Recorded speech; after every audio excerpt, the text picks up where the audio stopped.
Hello, ladies and gentlemen. It's Modern Investing with Sasha. It's Wednesday, 1 o'clock as usual.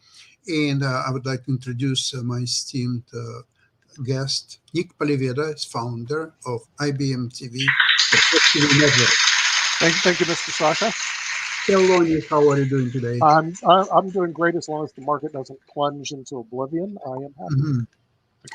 Okay, very good. The last, actually more than a week, probably close to 2 weeks or so, market was quite challenging. It went down big time, especially Nasdaq. So Mhm. the high yield dividend stocks, which is core of our portfolio, did quite well. Some stocks went even higher. Some stocks held their own pretty well. And also, I would like to introduce Peter Bennett, our regular contributor. Hey. Hello, Peter. How are you doing? Graduate of New York University and former Wall Street professional. How are you doing, Peter, today? Oh, good. Everything's good. Yeah, good. As I said, last 2 weeks were quite challenging, especially Nasdaq, and high yield dividend stocks held their own. Actually, some of them, at least in my portfolio, moved higher. There is a great temptation to sell those stocks, but I did investigation on one of my stocks, British American Tobacco Company, and there is a continuous inflow of capital into that stock, although it moved higher quite substantially lately. So I'm thinking about, so who are the people who own shares in British American Tobacco, and what would make them to sell? Because if stock to move lower, there must be imbalance of sellers and buyers, so there should be more sellers. But you see, the most of the holders are institutional investors, high net worth individuals, and it seems to me there is no reason for them to sell it because it still pays not as high as before. It used to be 8.5% dividends. Now it's probably 7.5% because it moved higher, and there is no inclination for them to sell it because if they sell, they have to move somewhere else. And where would they move the capital? They have to find equivalent of high yield dividend stocks to move there. And it's more and more difficult to find alternatives. What do you think, Peter? Well, it's consumer staples, and I never bought the cigarette stocks just because it's cigarette stocks, and Yes. but so and some people feel that way, and I feel mixed about it for sure, and to negative. But I own RHS, and they own one or two of them, and I'm okay with that because consumer staples is a place to be. And the only argument against cigarette stocks too is obviously Yes. where will it go in the future? But I've heard now with COVID, a lot of people, and also some rules against vaping, that kids unfortunately are returning to cigarette smoking. People are. I guess they're nervous about COVID and whatever reason, cigarette smoking has been up lately. I heard that this week or so. But more importantly, I mean, any consumer staple I like to a good point, because this was going to be my first point of the show. Is there's 4 words I was going to say that define where the markets are going. It's inflation, energy, and inflation. Oh wait, that's 2 words: energy and inflation. And there's never a guarantee, but I've never felt like I had a handle on where things are going to go in the future as well as I do now. In other words, I'm not positive because you can never be positive in the market, so that you have to stay diversified. I'm 45% fixed, whatever it is, and then and even then I have diversification. But I am operating as if we are heading towards a very long, hard inflation, one, and also a very long, hard energy rise. And every single week, I've been saying this for, especially about energy, for maybe almost a year now, but every week I see more and more and more and more. It's just articles and different points and everything that points to the fact that this is the macro view you should have. And that means, one, you need to be very defensive and dig in and make sure your stocks can survive this, because um, given a history back in from 1965 to 1982, there was, or roughly, depends on how you define it, it was called the Great Inflation. And inflation was huge during this period. You know, a lot of older baby boomers remember it. But I believe the average was 7% a year, which, not maybe coincidentally, is where we are now. Inflation 7%. But I think it's going to continue for so many reasons. One, rents lag housing prices. So this year is already, the rents are going to go through the roof because housing prices went up maybe 20% nationally. Two, labor. What happens is, once you get inflation, it creates a psychology. And now the psychology is, well, the labor markets are short, and the Biden stimuluses and infrastructure made it worse. But and now there's a big, like, I can quit my job because I'll get a better job, and employers for the first time are begging, unlike in the past, they need employees. So it's a whole new psychology. And three, energy, which is the worst kind of inflation. It's the worst kind of inflation because it's a tax ultimately on everybody. It's a tax on the companies because they pay more and they can pass the prices sometimes to the consumer. And it's a tax on the consumer. And the evidence for that, I had two that I was talking about last week, which the main points is, one, energy companies are underinvesting in exploration production dramatically. This is established. In the USAC call, one of my holdings, they talked about, they believe that the energy companies are putting in 40% too little capex just to maintain the levels now. Now, additionally, and what they're doing with the money, by the way, is they're returning it to shareholders in the forms of dividends and also buybacks. But this makes perfect sense because they might be thinking, look, if in 20 years we're not going to exist anymore, or we're going to have to transform ourselves, then, and also, by the way, a footnote too is they're also investing in new technologies. So, like, I think it's 10% of a major oil company, I think it was Exxon, is going towards just carbon sequestration or, other types of energy. So, because they're trying to change, they're trying to get ready for a future where they may not thrive. So they're not going to keep investing and over-investing in oil. But here's the third point now. This came up this week. I could not believe seeing this. But I've seen in a couple of different articles that OPEC has very little spare capacity. And as a matter of fact, they are not meeting their quotas, which is a revolution. So they have set certain quotas for each country, and they're not even getting up to the quota levels. Now, the reasons for that could be several. One, maybe they just saying, okay, we'll just let prices rise. But two, this comes back to a long time ago. There was a concept called peak oil. And maybe, nobody really knows how much they have. There's questions about how they report their reserves, but it could be that they're either facing peak oil now, where they won't be able to produce as much because they have no more spare capacity, or they may be looking down the road and saying, you know what, in 10 or 20 years, we're not going to be able to produce that much. So we better, not push our production. So when you add all this up, JP Morgan said 125 to 150. Now the Fed, by the way, going back to them, how are they going to control this? A few weeks ago, they were saying 3 rate increases. Now I'm hearing 4 or 5. Some people are saying 7 rate increases. But as they raise rates, they're between a rock and a hard place because, one, in 2018, when they raised rates just to 2.5%, it did slow the economy, but it dropped the market 20% just from that alone. And they may need to do a lot more than that to control the coming inflation.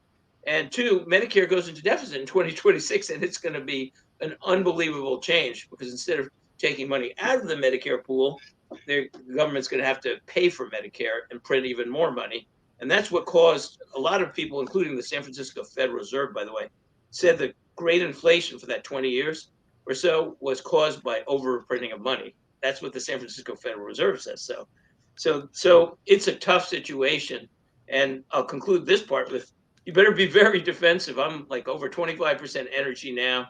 Equity REITs are supposed to do well. Last week we talked about, the chart where it showed what does well in high inflation environments. I thought it was the best chart I ever saw. Consumer staples does well. Tech is the mystery, getting back to this now. And I'll hand it over to you on this because I can't figure it out, because I love the tech companies. I like Google, although I'm out of it right now. Amazon, Microsoft. I think they can grow even in an energy environment because they're so successful and they're so big, and the revenues have been growing. And if there's inflation, I think they can pass some of it on to the consumer. But the tech has not been happy about the inflation that's been going on and the fear of inflation. Peter, do you think that it's possible, because of this acquisition announced by Microsoft of Activision Blizzard, there could be further M&A activity in tech sector, which could actually, some companies maybe, like Activision Blizzard was a big winner out of this announcement, going higher than 26% or so in a matter of a day. Sasha, I saw that. Could you tell the audience and me too, because I don't have all the details, what happened with Activision and Microsoft? Because I didn't. Well, see basically, Microsoft Big cash deal. making all cash offer of around $70 okay. billion. It's quite impressive. Who would think that Microsoft can just write a check for $70 billion? And it's not that they're investing their last cash available. Well, they have a lot of cash on They all have- those companies have so much cash on the books. A lot of them. So if that's the case, basically they explain that they are attracted to a high level of expertise and individuals who are working for Activision Blizzard, and combined with their already sizable holdings in video games, that would create a giant. There are only two companies who would be comparable to Microsoft in video game industry: is Tencent, a Chinese company, and I believe Sony. Right. So It makes sense, if you look at the metaverse that's coming too. By the way, I don't really know if the metaverse is going to be quite as successful, but I saw Walmart had a presentation this week of the metaverse, and they had you'd go in and this virtual thing would grab, in the supermarket, you'd grab the milk, you'd grab the groceries, and you'd be that person. I think people would rather go to a grocery store, but what about antitrust, Sasha? That must be a concern. Yes, it will be viewed. Yeah, there will be. I think the acquisition is contingent upon, there's contingency. Yes. Upon it passing. I think the government is. And not only in the US, but also Europe. And overseas. So they have those hurdles to match. I agree with how the stock Activision went up. I thought it was pretty interesting. They went up about 26% in one day. Microsoft fell 2.5% in the same by the acquisition. It's the usual scenario. It's the usual scenario. Right. But if you think about it, from Microsoft's standpoint, they're still in the same industry. It's kind of a tech industry. They did not diversify. They put a lot of cash out on their balance sheet is going to be gone. But at the same time, they get to integrate a system they're familiar with into their system, which is all these video games that have been very successful, like Minecraft and Candy Crush. Other things that, frankly, Minecraft. All of them, they love Minecraft. I know they do. But see, our generation, we don't play those games. Okay. No, unless I'm forced to. Unless we're forced to, right? Grandkids made me play. This is a generational difference, because when we're looking at these video games, I've seen my grandkids play Minecraft. Oh, you got to play this. Candy Crush. All these crazy games. World of Warcraft. I don't even touch it. I've never played them. I mean, there's definitely a big generation gap here when it comes to this particular acquisition. But if you look at it from their standpoint, obviously they must have done some of their homework to make that acquisition. I still prefer chess to all the video games. Yeah, well, chess has moved up because of the Queen's Gambit. Moved up a lot. Absolutely. But there's no way to monetize it, Sasha. It's real challenging. And what they do in a lot of these video games is they sell kids, and there's a lot of dispute about that. To make your person stronger, buy this special lightning gun. Right. And, Yeah. oh, Yeah. oh, Oh, yeah. Daddy, I need to buy this special lightning gun so I can kill the monster. How much is it? Right. What's $10? What for a lightning gun? Right. You know. You can send a Okay, fortune. Exactly. exactly. Here's the credit card. They buy the lightning gun, then they go killing more monsters than they ever have, and that's kind of like how it works. So some of them are free, and then they have all these tack-ons. Some of them have base fees. It's reoccurring revenue. It's frankly, it's a pretty big industry. Oh But yeah, if they could take it, I could see why yeah, they would want it. I mean, yeah, there's no question. I mean, right. again, you look at the metaverse. Look, someday it may take 20 years, but we'll be able to go into a room and there will be video all around the walls. It'll be like the holodeck on Star Trek, Yeah, and so you'll be in the situation. AR, VR. Yeah, exactly. It'll be more like being there almost, closer to Right. reality. And that's really where the metaverse will hit. And that, by the way, will require Yeah. a huge amount of chips. Yeah. Well, it was without a doubt. certainly was big on the Wall Street Journal today, Microsoft's potential acquisition. But here's I'm also want to bring up from the panel: 600% Motley Fool, 600% return. Okay, I don't know if you guys see the commercials. Have you Wow. seen this? Subscribe to the Motley Fool. We made 600% last year. Okay, let me tell you just from a securities. 600%. That's what they say. Okay, That's good. But here that's good. Yeah, you think so? It's But unbelievable. see, here's the problem, just for the people that know. Okay, my securities registered brokers can't even come on the show because they have to have stuff approved by the SEC, FINRA, the Form ADV, the broker dealer compliance. They could never make a statement like what you're seeing below there if they're engaged as a professional securities industry. I like the question mark on that statement. Well, I had to put a question mark it because the I thing is, don't think so. okay, but the thing is, I don't know, but I am that sounds telling impossible. okay, I am telling you, they're Yeah. running commercials right now. If you subscribe to the Motley Fool, 600% we made last year. Well, Now, they say 600% better than return. I mean, Okay. I mean, I look at all the professional money. I'd have to look at the wording of that commercial, but it doesn't sound right. Do you I mean, think? I've read their articles. Okay. They're good You articles, think? but they're not that Well, great. they're both professors at a university that decided that working at a university doesn't pay as much as if I can go out to the marketplace and promote my stuff. So they started promoting their stuff and they sold a lot and their investment ideas and advice. Then what happens, and this typical happens in some industry, the sales start slowing down, so you need something to jazz it up. Oh, 600% will do it. Yeah. And 600% will do it.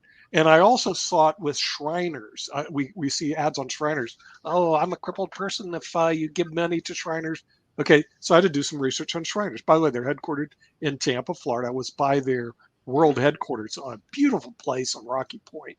I mean, a multi-deca-million-dollar office building. Okay, so what's with Shriners? Well, they only have $9 billion in the bank. Okay.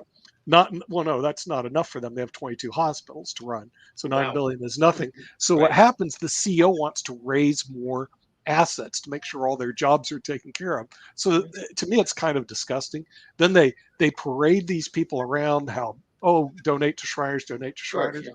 And PBS does the same bloody thing. Donate to PBS, and it all goes to $1 million salaries by the top executives. Oh, yeah, it's a big business. But it's a big business. They make close to, if not seven figures. You can go look at their 990s, which is the form the IRS publishes on nonprofits. And let me tell you, some of these people that are working for not profits are pulling in a cool $500,000 million a year plus. There's no question about it. Yeah, I mean, and you could argue whether they're worth it or not, but that's another thing. But you know what? I just back to what you're saying about the 600%. The only way I could have seen it that could be true is maybe they did a lot of options. I mean, look, if you bought the right options on just some Apple or Google or Microsoft, last year, right. Yeah.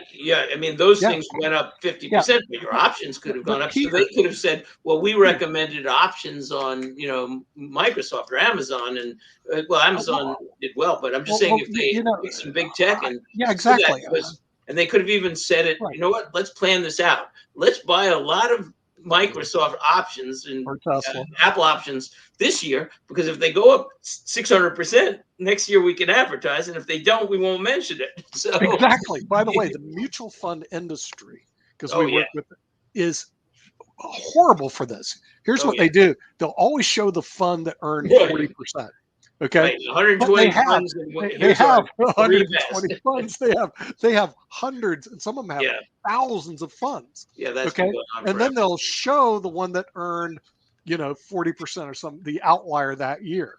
And then next year they go to the other fund, and they've been playing that game for decades. And the public goes, "Oh, I got to put my money with Fidelity because Fidelity last year earned 40%." Yeah, that's funny. That's funny. Back in high school, even somebody told me about the Fidelity funds, and Fidelity's a great company.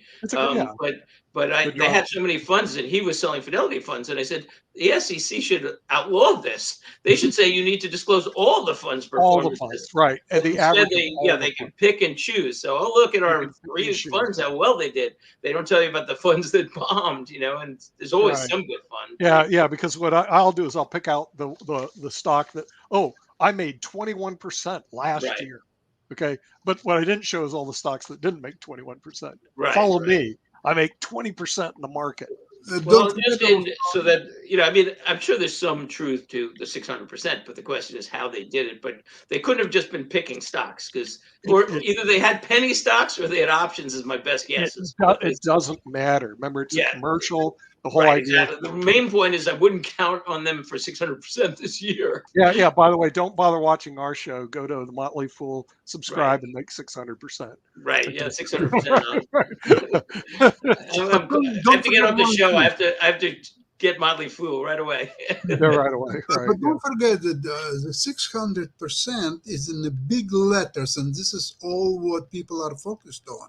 They don't read the small print that the past performance doesn't guarantee the future. All those disclaimers. They don't have most of the people don't even read that stuff. Yep, it is a good website. I mean, another trick is they do have good articles. I read their articles sometimes. It's not. Don't forget that the way they operate is this. The subscription is relatively cheap, let's say $35 a year or something. So people, what is $35 for 600%? I'll pay you $55. So people write a check or send their payments in a matter of a moment. A lot of these people also guarantee if you're not happy, we will return your money back in 30 days or so on. So there's an influx of people who will definitely subscribe to that. Now, whether they will make 600% or even 500% or even 150% remains to be seen. Of course. And you know what? Some people will make money and they'll stay, and other people will go, but they'll. It's good for subscribers. Not to knock Motley Fool, because look, if I read an article on Motley Fool, I pay attention to it. I don't look to them for my number one resource for reading or research, but I come across their articles all the time, and they're well written, and I think they're intelligent. I agree. But 600%, I'm not going to count on that. Everything was good except that 600%. I agree. They have some really good articles about stocks. They do as much homework as they can. I would like to ask them one question. They're saying they're talking about 600%.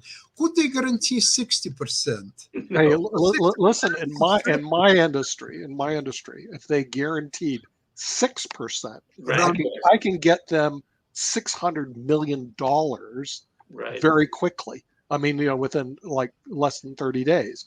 Here's the problem. There's no insurance company in America that guarantees 6% over the rest of the. No, on a guaranteed rate, what do you get now? 2%? Basically we can get like 2%. You're right. 2%. Sometimes I look for brokered CDs. That's how I get the highest rate. I get like 10 years to almost 2%. I got to lock some money out of at 1.9% on a CD. Just the fixed money for only 10 years. So if you look for brokered CDs, that's a little tip to get.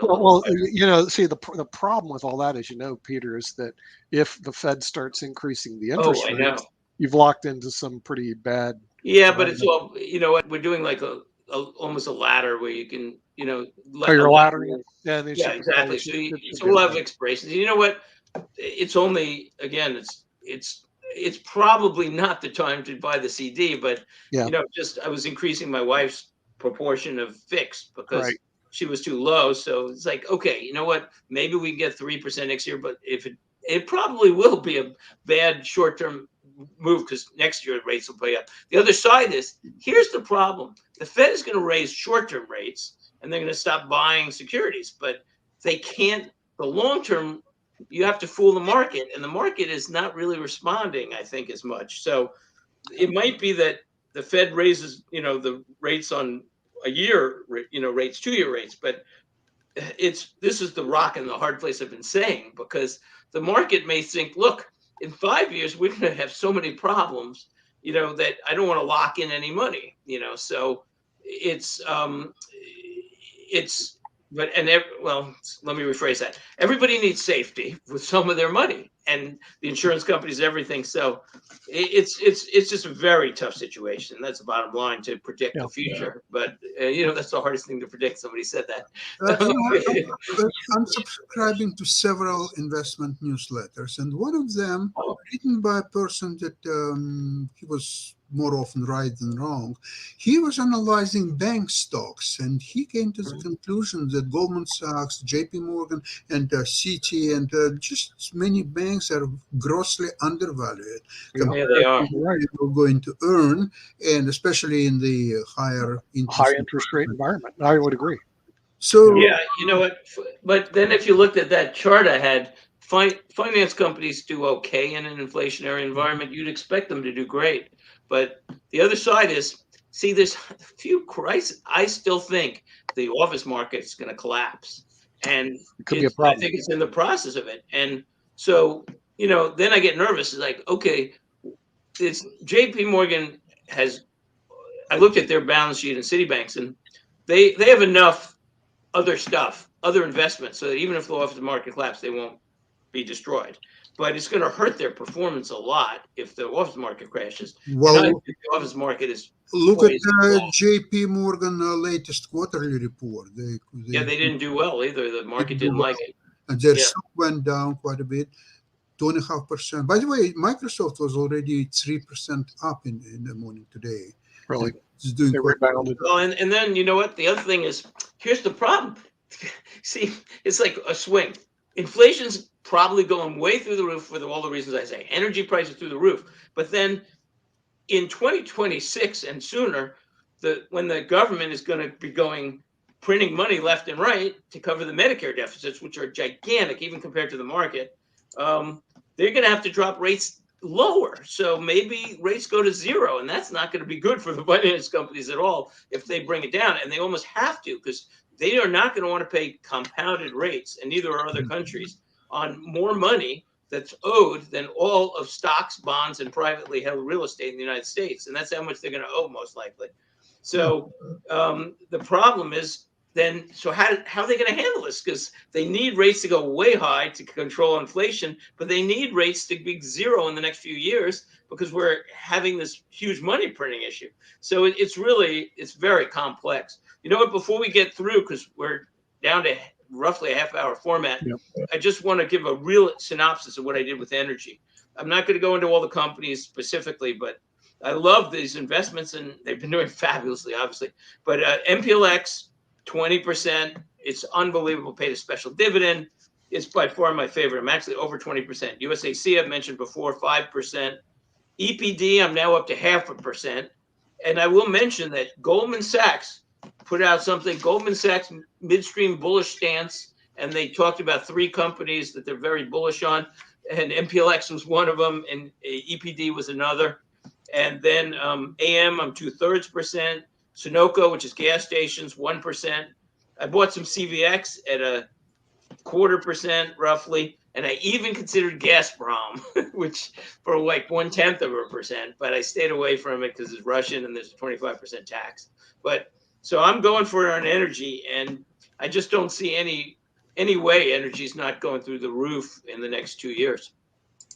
Yeah, I agree with you, Peter. And as I said, I unloaded Enbridge at $37, and no, I sold it at 42, but I got back at 37, and now it's over 42. So I'm it was a good timing for me. But I shouldn't have done that because I was considering doing the same thing with BTI, which is British American tobacco company, and I wanted to sell now because it's on a very top of its range. But then I was analyzing why would people who own British American Right. tobacco, why would they sell? In fact, I think it attracts even more buyers, especially in Europe. And don't forget it's UK company, so their brands are popular all over the world. So I decided against it. So I decided to hold on to that, Yeah, I and think you probably do well with it. Yeah.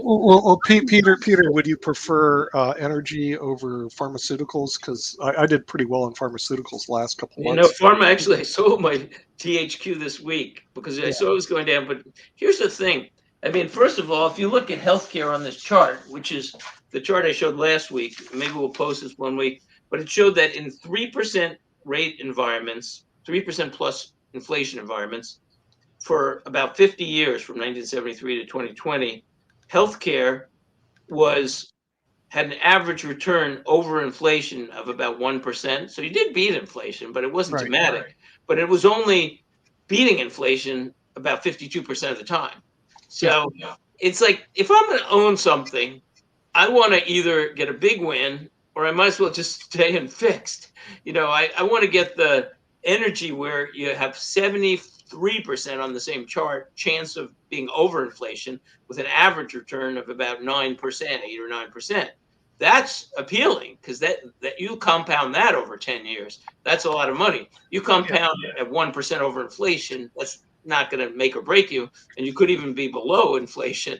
So it's just not as appealing. Consumer staples was at least decent with a 3 or 4% return over inflation, but maybe 3%, but that was 55% of the time. Yeah. But it would still beat healthcare because even utilities had a better average than healthcare, by the way. Utilities averaged the same, like 52% chance of beating inflation, but it was 3% higher. So if you look, it's not a bad sector, but if I'm going to take a chance on anything, I'm taking it on tech because that's not even on the chart really, and I don't know where it'll wind up. But big tech like Amazon and Microsoft, because I think they can fight inflation. But they're all packed together. A lot of these other industries, industrials, financials, they're all in the range of just keeping up with inflation in the realm of plus 2%, minus 3%, something like that. You're not getting the dramatic compounding. So to me, it's energy and equity REITs did very well too. Right. But I'm staying away from anything that owns an office. now, if you're looking at Peter, if we're looking now at the option trades, I'm looking at two stocks to sell puts. One is Microsoft and one is Nvidia. Nvidia went big time all the way down from 330 something to 260 as we speak. And Microsoft went down also big time, although it's up today. So I think that on Nvidia, I'm looking at June 280 puts to sell.